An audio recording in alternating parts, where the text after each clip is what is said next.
Hey, what's up, everybody? I'm sure you guys recognize my beautiful bike. Well, the other side's not so beautiful anymore. I almost got hit by a truck that cut me off. That used to be a frame slider. Yeah, anyway. Thrashed my fucking bike. Broke my tail. Of course, it has to be the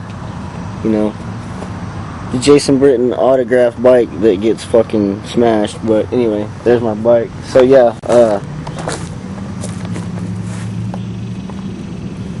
there's my knee.